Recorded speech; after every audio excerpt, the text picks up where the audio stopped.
Primeira Epístola de João, capítulo 4, versículo 1 a 3, que diz assim, a palavra de Deus: Amados, não deis crédito a qualquer espírito, antes provai os espíritos se procedem de Deus, porque muitos falsos profetas têm saído pelo mundo afora. Nisto conhecereis o Espírito de Deus. Todo espírito que confessa que Jesus Cristo veio em carne é de Deus. E todo espírito que não confessa a Jesus não procede de Deus. Pelo contrário, este é o espírito do anticristo, a respeito do qual tendes ouvido que vem, e presentemente já está no mundo. Amém? Abaixe sua cabeça, vamos estar orando. Pai, te damos graças por essa leitura, Senhor, porque nós cremos piamente que é a Tua palavra, é a Tua palavra revelada, Senhor, aos nossos corações. É uma palavra que tem orientações para a nossa vida diária, Pai. É uma palavra que nos corrige, que nos exorta, Senhor, que nos edifica.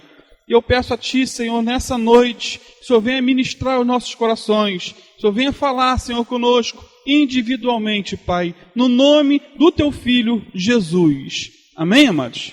Podem sentar-se. Amados, já estudamos em aulas passadas sobre o gnosticismo. Nome bonito, né? Essa era uma seita pseudo-cristã que prejudicou bastante a igreja, obrigado, minha irmã, em seus primórdios. Eles se consideravam cristãos, mas negavam a Cristo. Se consideravam espirituais, mas eles eram carnais.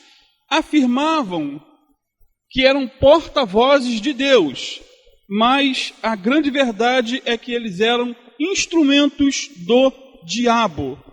Lamentável isso. Diziam ser inspirados pelo Espírito Santo, mas na verdade quem falava através dos lábios deles era espíritos malignos. E assim como os falsos profetas, que foram usados pelo diabo, prejudicaram terrivelmente Israel no Antigo Testamento, assim também, da mesma maneira, esses falsos profetas prejudicaram a igreja no Novo Testamento e, infelizmente, continuam prejudicando a igreja em nossos dias.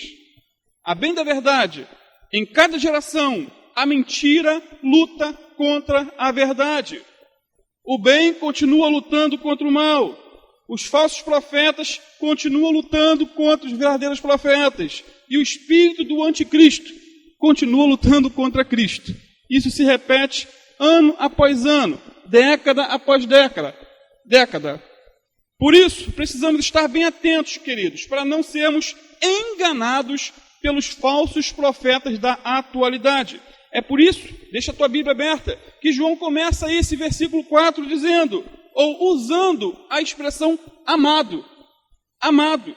Essa é uma expressão de carinho de um pastor que já era idoso, o apóstolo João, bem idoso, às suas ovelhas. Né? João vai dar aqui, queridos, alguns conselhos aos membros da sua igreja, nesses 3 versículos que lemos. Alguns conselhos aos membros da sua igreja. E por que não dizer? Ele vai estar dando conselhos para mim e para você hoje, do século 21. E eu te pergunto, você quer ouvir os conselhos do apóstolo João nessa noite? São 3 conselhos apenas. E o primeiro conselho é: não acredite facilmente em tudo aquilo que você ouve. Vou repetir. Não acredite facilmente em tudo aquilo que você ouve. Olha aí o versículo 1, parte A. Amados, não deis crédito a qualquer espírito. Isso é o conselho de João. Não deis crédito. E essa palavra espírito, nessa referência aqui, tem o mesmo sentido de ensinamento. João está nos aconselhando aqui a não dar crédito a todo tipo de ensino. Não seja crédulo para tudo. Às vezes a incredulidade tem um lado bom. Seja incrédulo com algumas coisas. Pelo menos em relação aos falsos ensinos. Na Bíblia Viva, 1 João 4:1, é bem mais claro. Diz assim, meus queridos. Bíblia Viva é uma linguagem mais popular, mais do nosso dia a dia. Ele diz assim, meus queridos amigos, não creiam sempre em tudo o que vocês ouvem, só porque alguém diz que é uma mensagem de Deus. Viu como que o sentido abre um pouco mais? Esclarece mais o que ele está querendo dizer. Irmãos, eu sempre digo que nós não podemos ser como filhotes de passarinho, que abre a boca para receber qualquer tipo de alimento. A mãe do passarinho, com certeza, não vai colocar veneno na boca do seu filhote. Mas um falso profeta, uma pessoa enviada por Satanás, é capaz de nos envenenar com heresias destruidoras. Então, portanto, temos que tomar cuidado. Não podemos ser ingênuos e pensar que todo aquele que fala em nome de Deus, que ele pertence a Deus. Que todo aquele que usa a Bíblia conhece o autor da Bíblia. Não podemos ser ingênuos em pensar que todo aquele que é usado para fazer sinais e maravilhas, que ele seja de Deus. Precisamos distinguir entre o Espírito Santo dos espíritos malignos. Distinguir o Espírito da verdade dos espíritos do erro, do engano, da mentira. O Espírito Santo, diz a Bíblia, ele habita nos filhos de Deus.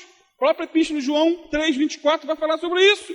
Mas o espírito do diabo vive nos falsos profetas, que falam em nome do diabo. John Stott, ele diz que o tempo presente da frase não deis crédito a qualquer espírito, indica que os leitores de João eram propensos a aceitar sem crítica, olha só, a aceitar sem crítica todo ensino que parecesse ser dado por inspiração. Pessoas crédulas acreditam em tudo, até em Papai Noel. E não é verdade que isso acontece, queridos, em nossos dias? Assim como as fake news têm feito grandes estragos na sociedade atual, as fake news ou falsas notícias no mundo gospel também têm feito seus estragos dentro das igrejas. Foi por isso que o Senhor Jesus disse, ou nos alertou lá em Mateus 24, 23 e 25. Então, se alguém vos disser, eis que o Cristo está aqui ou ali, não deis crédito. É a mesma expressão que João usa, né? Porque surgirão falsos cristos e falsos profetas, e farão tão grandes sinais e prodígios que, se possível fora, enganariam até os escolhidos. Eis que eu vô-lo tenho predito. Olha que orientação que o Senhor Jesus nos dá. Então, queridos, não é porque alguém fala em nome de Deus que ele é de Deus. Não é porque alguém opera sinais e maravilhas que ele é de Deus. Não é porque alguém revela a sua vida de uma ponta a outra, que ela é de Deus. Isso porque no mundo que vivemos não existe somente o Espírito de Deus, mas existe também os espíritos malignos, que são uma realidade. São enviados pelo diabo para nos enganar, ou tentar nos enganar. Foi por isso que o apóstolo Paulo disse o seguinte, inspirado por Deus, 1 Timóteo 4:1, ele disse assim, mas o Espírito, com letra maiúscula, o Espírito Santo, expressamente diz que nos últimos tempos apostatarão ou se afastarão, se desviarão alguns da fé, dando ouvidos a espíritos enganadores e a doutrinas de demônios.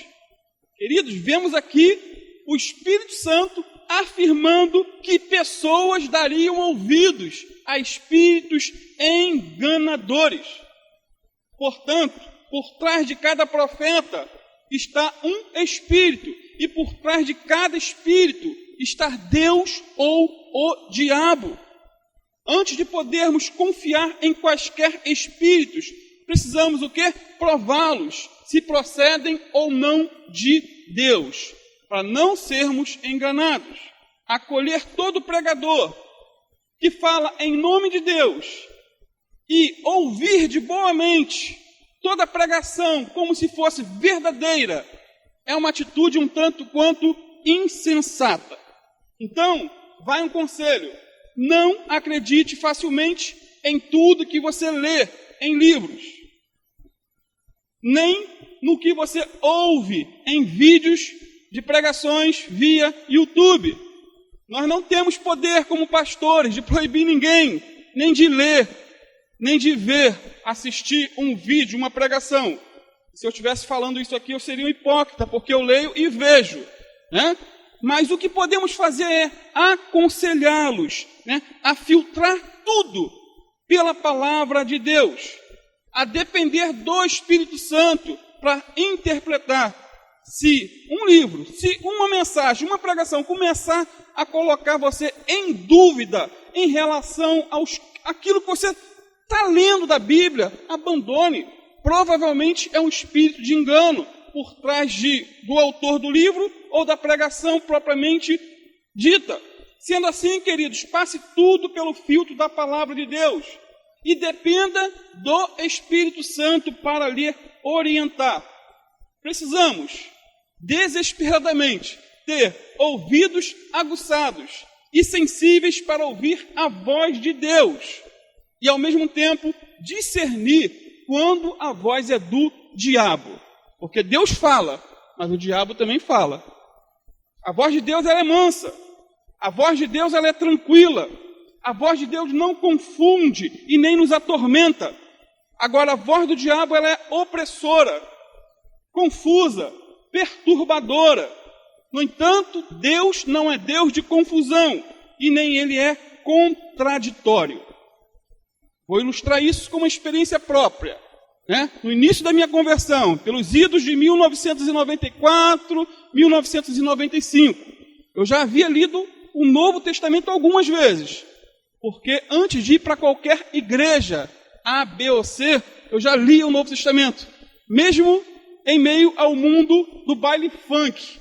A Bíblia era o meu livro de cabeceira, então eu já lia muito a Bíblia. E depois eu e Biana viemos nos converter para a glória de Deus na igreja de Nova Vida do Alcântara. Eu já tinha uma visão geral da Bíblia, né? Uma visão, não vou de geral, conhecia tudo, mas tinha noção das doutrinas fundamentais.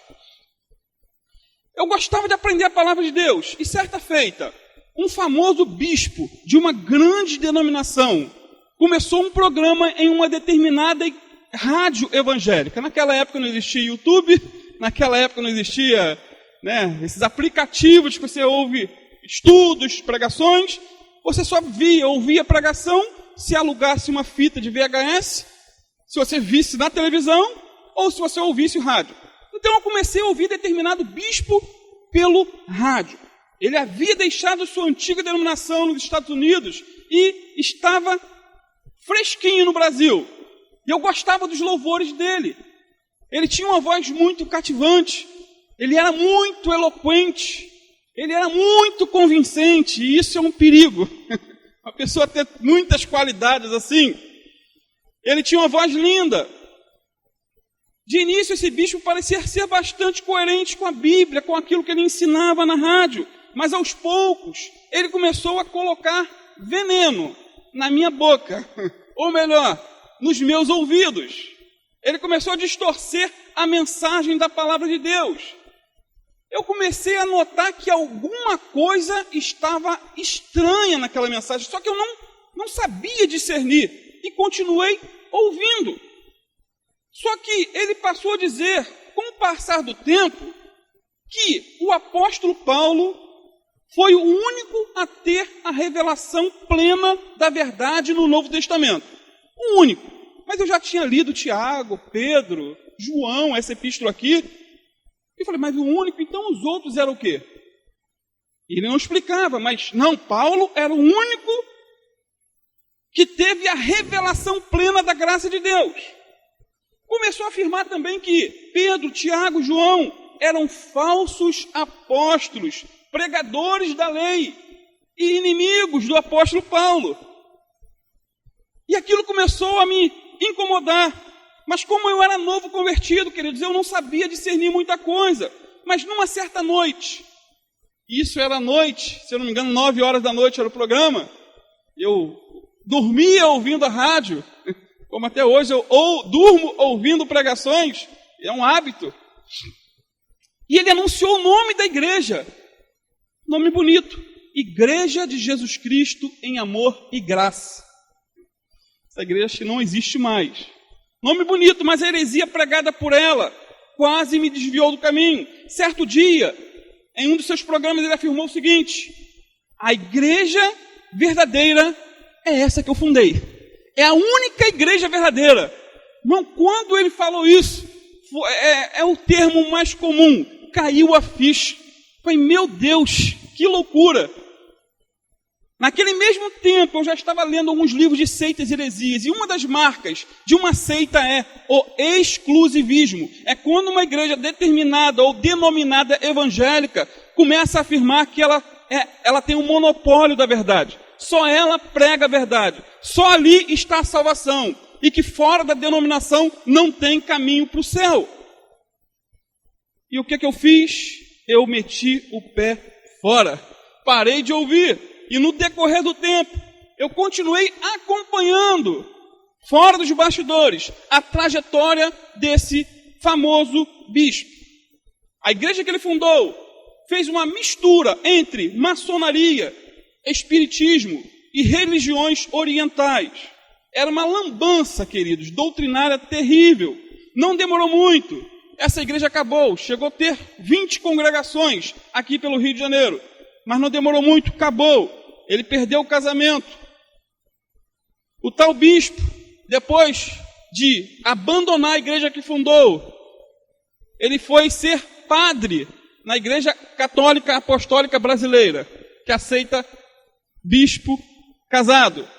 E ele se tornou um padre da Igreja Católica Apostólica Brasileira. Não demorou muito, ele teve problemas também na Igreja Católica e foi para a Igreja Adventista do Sétimo Dia. Dizia em entrevista que havia finalmente encontrado a verdade e que Ellen White, a fundadora dos Adventistas, era a verdadeira profeta de Deus. Olha que loucura! Deu entrevista em várias mídias adventistas. Não demorou muito.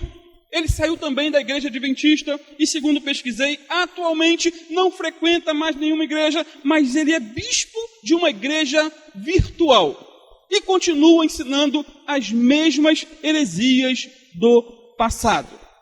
Você vê, amados, a mente humana. Quantas pessoas ele convenceu do erro? Quantas pessoas provavelmente ele levou para o inferno? Porque ele emprestou a sua boca a espíritos enganadores. E muitos deram ouvidos e foram alimentados com um alimento podre, com veneno. Então, queridos, a heresia, ela nem sempre vem com uma negação ostensiva da verdade. Muitas vezes a heresia, ela vem como uma parceria, ela vem com uma linguagem ecumênica, de que todos os caminhos levam a Deus. A heresia muitas vezes vem assim. A heresia muitas vezes está disposta a sentar à mesa para dialogar. A igreja de Cristo, eu, você, nós, não podemos ser crédulos. Não podemos dar crédito a tudo aquilo que ouvimos, nem a tudo aquilo que lemos. A igreja não pode ser acrítica. Ela tem que ser crítica. Temos que criticar, temos que julgar as profecias. Não é isso? A recomendação da palavra. Ela não pode dar crédito àqueles que falam em nome de Deus sem trazer integralmente a revelação da palavra de Deus. Mais uma vez, 1 João 4:1, ele diz: meus queridos amigos, não creiam sempre em tudo o que vocês ouvem, só porque alguém diz que é uma mensagem de Deus. Sendo assim, cuidado com aquilo que vocês ouvem. Cuidado com aquilo que vocês leem. Segundo conselho, veja aí comigo. Examine com cuidado aquilo que te ensinam. É parecido com o primeiro. Versículo 1, parte B. Mas provai se os espíritos são de Deus. Então não deis crédito a todo espírito, mas provai se os espíritos são de Deus. Ou como diz na Bíblia Viva, examinem primeiro para ver se realmente é de Deus. Agora, como examinar primeiro se não conhecermos a palavra? Por isso, batemos sempre na mesma tecla. Conheça a Bíblia. Leia a Bíblia individualmente. Leia a Bíblia diariamente. Leia a Bíblia ininterruptamente. Então, o primeiro conselho de João foi: não acredite facilmente em tudo que você ouve. O segundo conselho aos seus amados, a mim e a você, é: examinem com cuidado tudo aquilo que lhe ensinam. Sabe por quê, amados? Precisamos examinar tudo aquilo que nos ensinam. Porque aí mesmo no versículo 1 vai dar a resposta. Porque já muitos falsos profetas se têm levantado no mundo. Olha que palavra, muitos. Não são poucos. Se naquela época já havia muitos, imagine em nossos dias. Falsos profetas são aqueles mensageiros que dizem ter uma mensagem da parte de Deus, quando, na verdade, a mensagem deles procede de outra fonte, que não a de Deus. Procede do diabo. Amados, o falso profeta não vem até nós com uma plaquinha na cabeça dizendo: eu sou um enganador, eu sou um falso profeta, eu estou aqui para te enganar. Não. O falso profeta não é assim, ele vem com um sapatinho de lã, pisando em ovos. Augusto Nicodemos diz que, em vez de uma atitude de credulidade simplista, os crentes deveriam ter uma atitude crítica para com as manifestações alegadamente provenientes de Deus. Provar significa testar a mensagem com a verdade apostólica para saber qual o espírito que está por trás dela. Então, queridos, provar os espíritos é sinônimo de conferir com as escrituras tudo aquilo que te ensinam. E mais, não basta conferir com as escrituras somente. Precisamos depender de Deus para que Ele nos livre de todo engano. Precisamos depender do Espírito Santo para interpretar corretamente a Bíblia. Isso porque, amados, a bem da verdade, toda heresia ou todo falso profeta vai usar a Bíblia.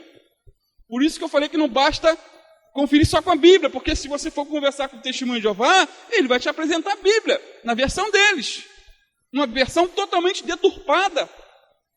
Então toda seita usa a Bíblia para provar suas heresias. A Bíblia, amados, é tão de Deus, mas tão de Deus, que o diabo precisa dela para promover suas heresias, as suas mentiras.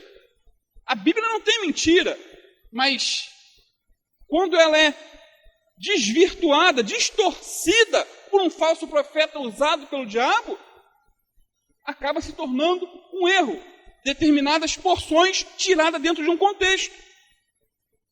Então, algumas dessas seitas, como eu disse, como o Testemunho de Jeová, fizeram até uma nova tradução da Bíblia. A Bíblia na linguagem Novo Mundo das Escrituras, que é uma deturpação dos originais da Bíblia.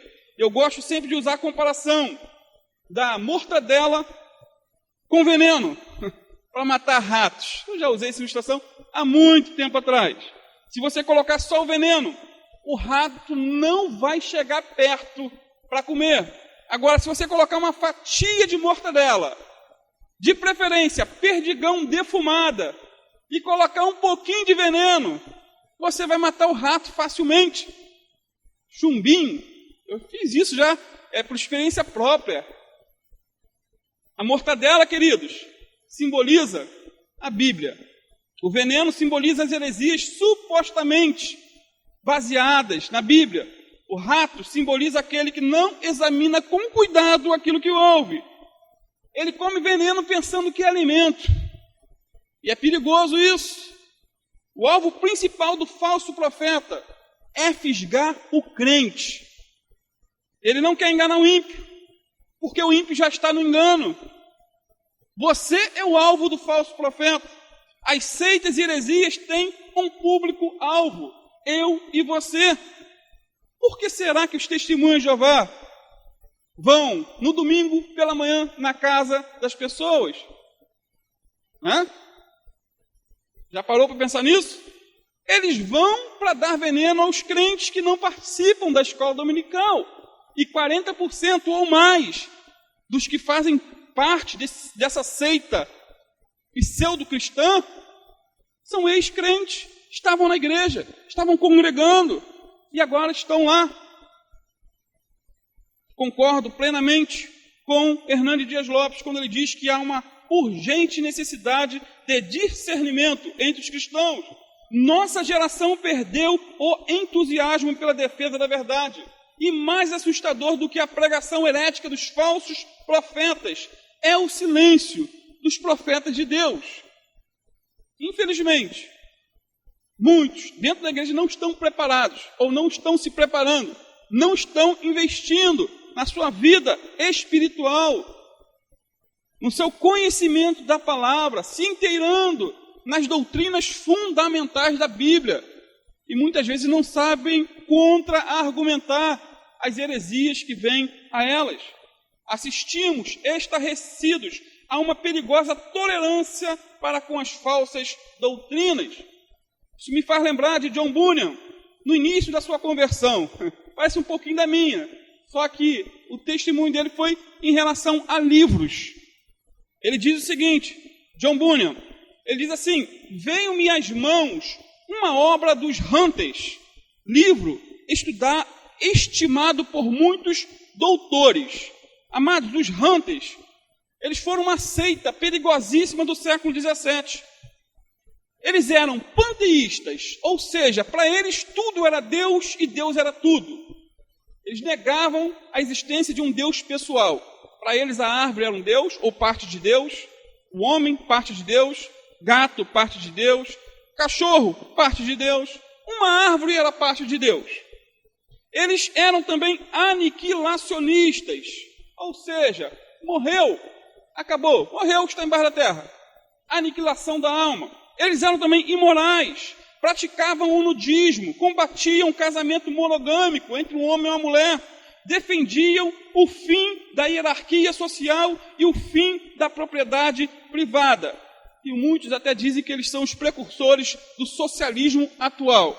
E o pior de tudo é que essa seita usava a Bíblia para defender as suas heresias. E há quem diga que a Bíblia é a mãe de todas as heresias. E há quem fique indignado com a expressão dessa. Quer dizer que está dizendo que a Bíblia é a mãe do erro? Não, não é esse o sentido. O sentido é que todas as heresias têm que usar a Bíblia para poder ter crédito. Por isso que eu falei, a Bíblia é tão importante, tão de Deus, que o diabo tem que usar ela. E não foi com a Bíblia que o diabo tentou Jesus.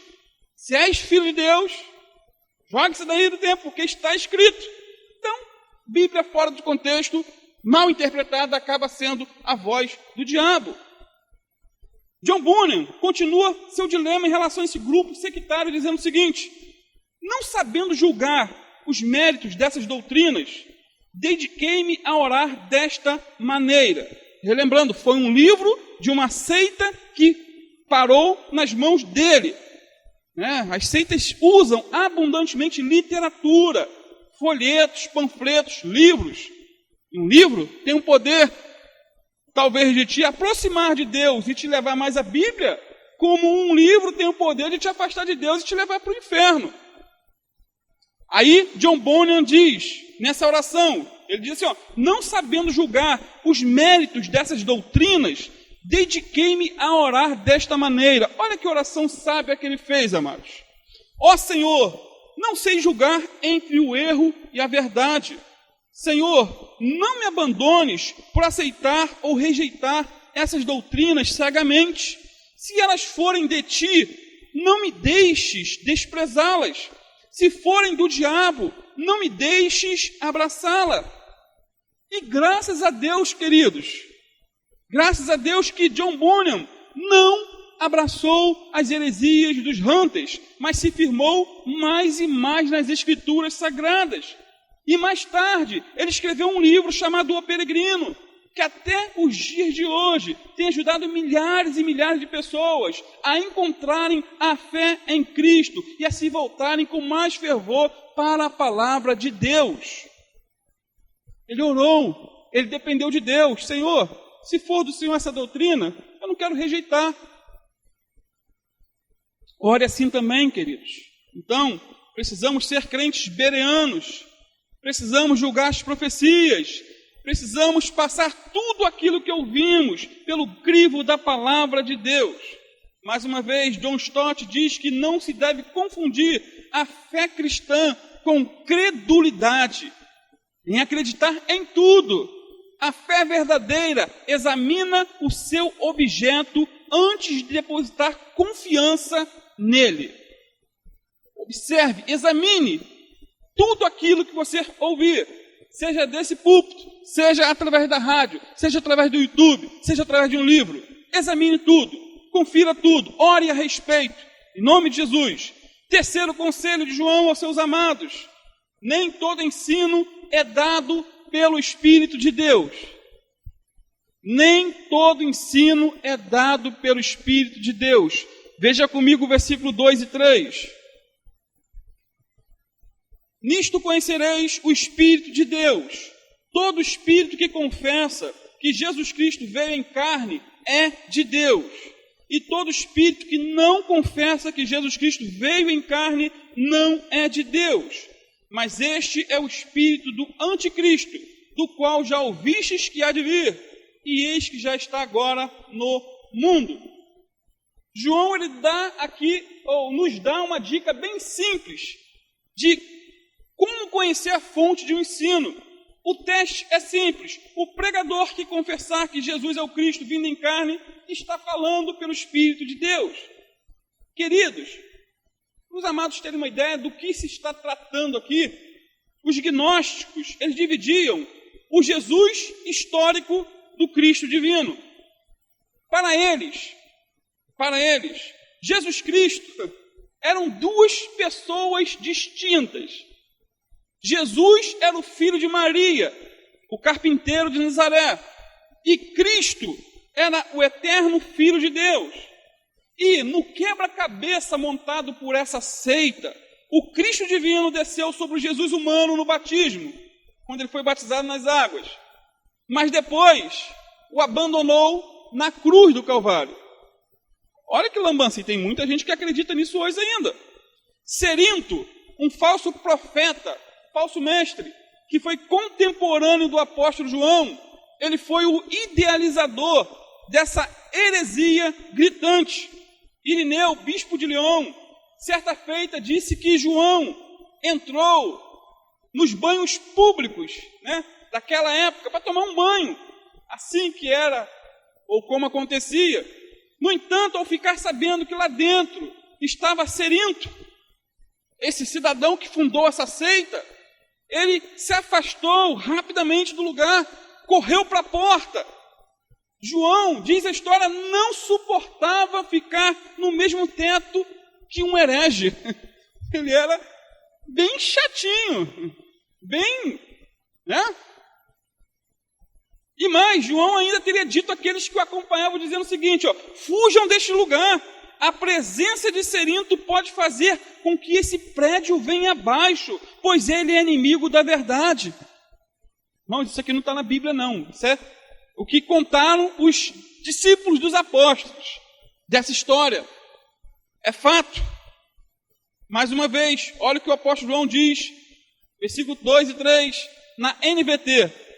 Assim sabemos se eles têm o Espírito de Deus. Todo espírito que reconhece que Jesus Cristo veio em corpo humano é de Deus. Mas todo espírito que não reconhece a verdade a respeito de Jesus Cristo não é de Deus. Então, queridos, além de dividirem Jesus em duas pessoas, ainda existia uma ramificação dos gnósticos que negavam que Jesus fosse humano e negavam que Jesus teria vindo em carne.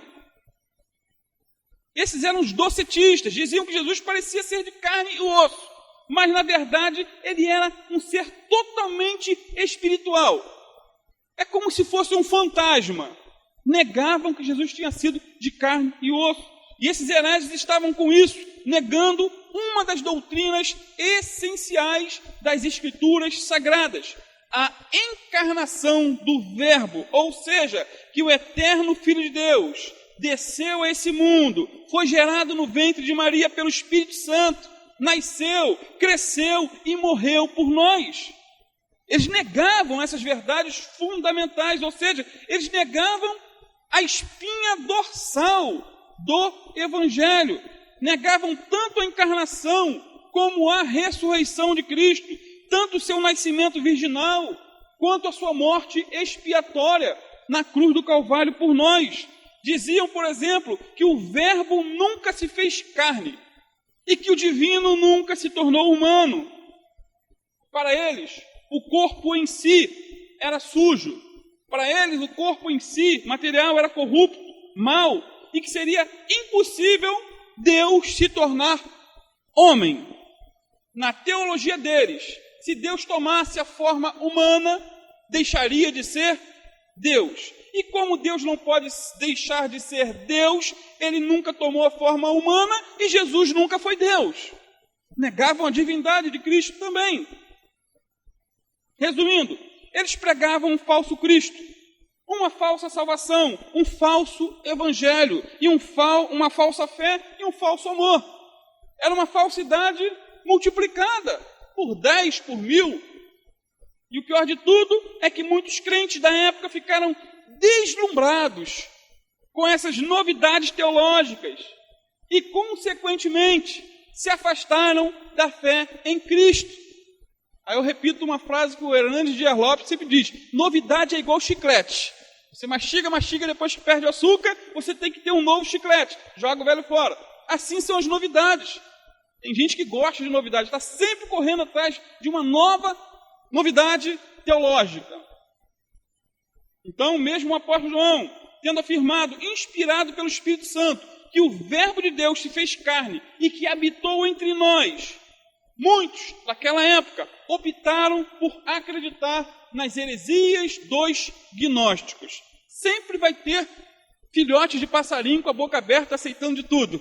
Desde aquela época até os dias de hoje. Isso vai acontecer até o final dos tempos. Foi por isso que Paul Washer, certa feita, disse que os falsos profetas são o juízo de Deus para as pessoas que não querem a Deus. E eu concordo com ele, queridos, em gênero, número e grau. Quem não quer servir a Deus de verdade acaba sendo enganado por qualquer embusteiro da fé. Acaba sendo enganado. Quem não quer ouvir a voz de Deus acaba ouvindo a voz do diabo. Quem não quer ser cheio do Espírito Santo acaba sendo cheio de espíritos malignos. Isso é terrível, mas é um fato, é verdade. Sendo assim, a negação da encarnação de Cristo era uma evidência inquestionável de que o espírito que estava por trás desses pregadores era o espírito do anticristo e não o espírito de Deus. Agora, por que é tão grave, queridos, negar a humanidade e a divindade de Cristo? Primeiro, negar a humanidade de Jesus é negar a inspiração das Escrituras. Se Jesus não foi uma pessoa de carne e osso, então Maria não o gerou em seu ventre, como está escrito na Bíblia. Se Jesus não foi uma pessoa real, então ele não foi tentado em todas as coisas, como a Bíblia diz que ele foi tentado. Se Jesus não era humano, então a Bíblia mentiu ao dizer que no Getsêmani ele suou grandes gotas de sangue. Se Jesus não era humano, então a lança que perfurou seu coração na cruz nunca existiu. Se Jesus não era 100% homem, então a sua morte na cruz não aconteceu e sua ressurreição é uma falácia. No entanto, A Bíblia é bem clara ao afirmar que Maria teve um filho chamado Jesus. A Bíblia é bem clara em afirmar que Jesus, como homem, foi tentado em todas as coisas, mas que não pecou de maneira alguma. A Bíblia é bem clara e transparente em afirmar que Jesus morreu na cruz do Calvário por nossos pecados e em nosso lugar. A Bíblia é bem clara, queridos, e direto ao afirmar que Jesus ressuscitou ao terceiro dia e vive agora ao lado direito de Deus a interceder por mim e por você. A Bíblia é a verdade, ela é inerrante, é infalível. Então negar a humanidade de Cristo é negar a inspiração das Escrituras sagradas. Esse é o lado humano da história. Mas os gnósticos negavam também a divindade de Cristo. Eles diziam que a encarnação do Verbo era uma mentira. Diziam que Deus nunca tomou a forma humana. No entanto, a Bíblia afirma sem rodeios a encarnação de Cristo. E entenda, encarnação no sentido certo. Não estou falando de reencarnação, que é uma doutrina espírita diabólica. Encarnação do Verbo é a verdade revelada da Bíblia, que o eterno Filho de Deus tomou o corpo humano. E não tente entender como se deu isso. As mentes mais brilhantes tentaram e não conseguiram entender. É um mistério, é um milagre. E milagre não se explica, milagre se crê. O apóstolo João diz em seu evangelho o seguinte, Evangelho de João 1, versículo 1 a 4, e depois o 14, já estou concluindo. No princípio era o Verbo, e o Verbo estava com Deus, e o Verbo era Deus. O Verbo aqui é a pessoa de Cristo, a palavra de Deus. O Verbo era Deus. Ele estava no princípio com Deus, nos céus. Todas as coisas foram feitas por Ele, e sem Ele nada do que foi feito se fez. Nele estava a vida, e a vida era a luz dos homens. Versículo 14. E o Verbo, esse que estava com Deus, esse que criou os céus e a terra, esse que estava no princípio com Deus, e o Verbo se fez carne, e habitou entre nós, e vimos a sua glória como a glória do unigênito do Pai, cheio de graça e de verdade. Então, queridos, a encarnação não é somente o foco central do Evangelho, mas também reúne em seu significado mais amplo as grandes verdades doutrinárias, como o nascimento virginal, a crucificação e a ressurreição do Filho de Deus. A encarnação é o credo essencial do cristianismo. E com base nessa doutrina, tudo que se chama cristão permanece de pé ou cai definitivamente. Lembram? Quando o anjo Gabriel anunciou que Maria ficaria grávida, ela levou um susto. O anjo disse o seguinte para ela, Lucas 1,31, eis que em teu ventre conceberás e darás à luz um filho, e chamarás o nome de Jesus. Agora, queridos, como engravidar sem a semente do homem? Como engravidar sendo uma virgem? A própria Maria perguntou para o anjo, como isso acontecerá? Eu sou virgem. E o anjo Gabriel explicou para Maria o que estaria acontecendo. Lucas 1,35, o Espírito Santo virá sobre você, e o poder do Altíssimo a cobrirá com a sua sombra. Portanto, o bebê que vai nascer será santo e será chamado Filho de Deus. Querido, aqui está revelada a divindade e a humanidade de Jesus Cristo, nascido de Maria. Ele era humano, gerado pelo Espírito Santo, ele era divino.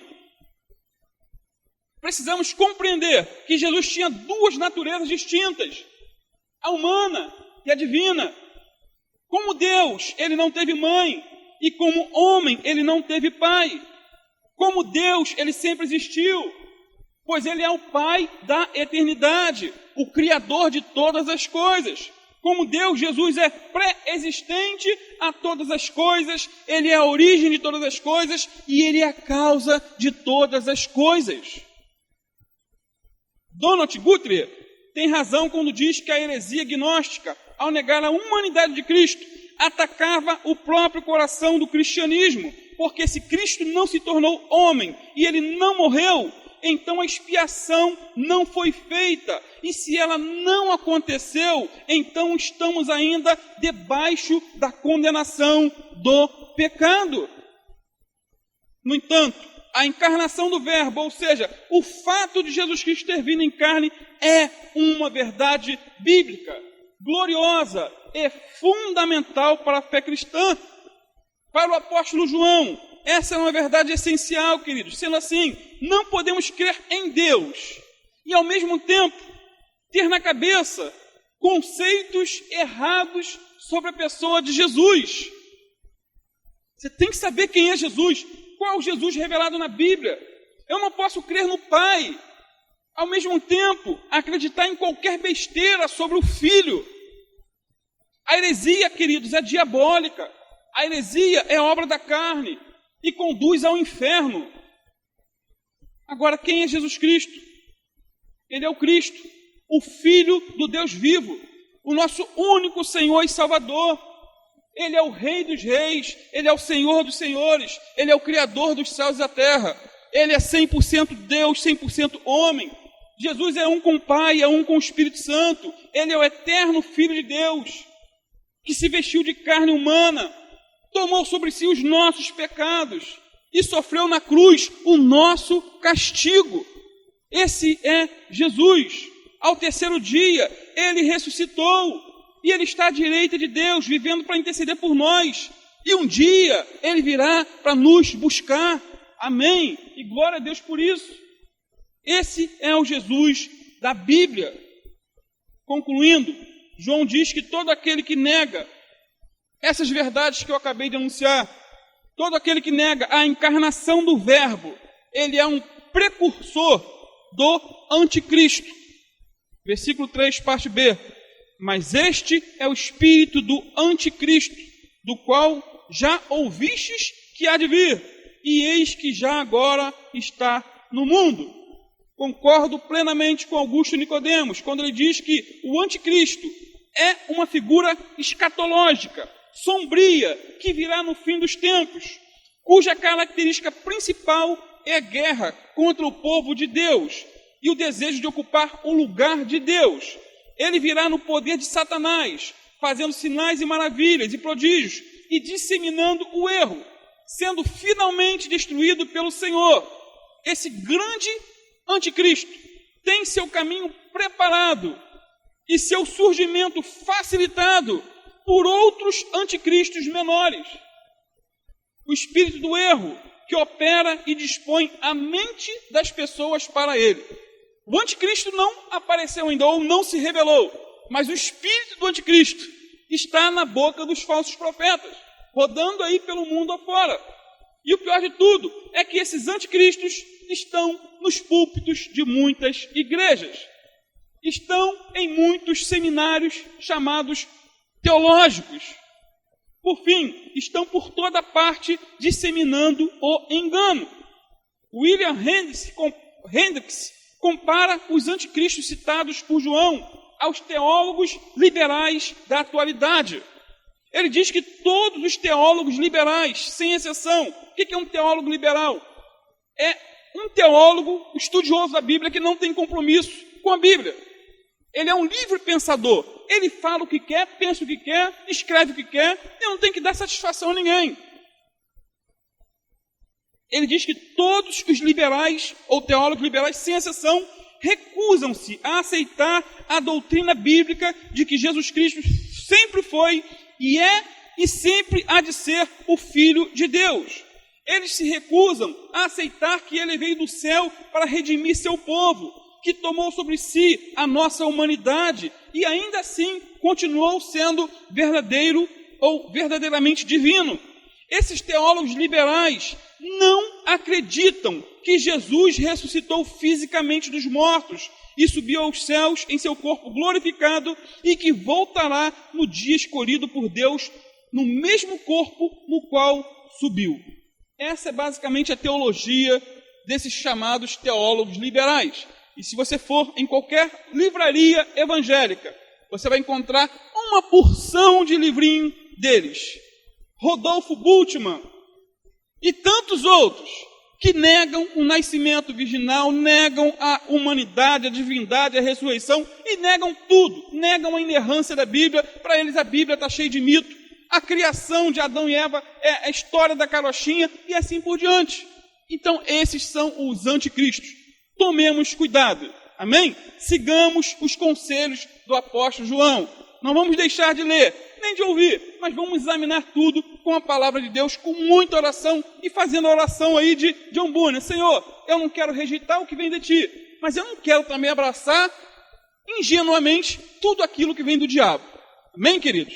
Vamos ficar de pé, vamos estar orando. Feche seus olhos.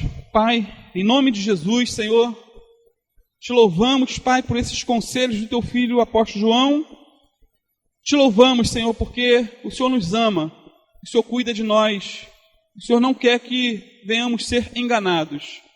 Pai, nos ajuda a praticar essa palavra na hora certa, no momento certo.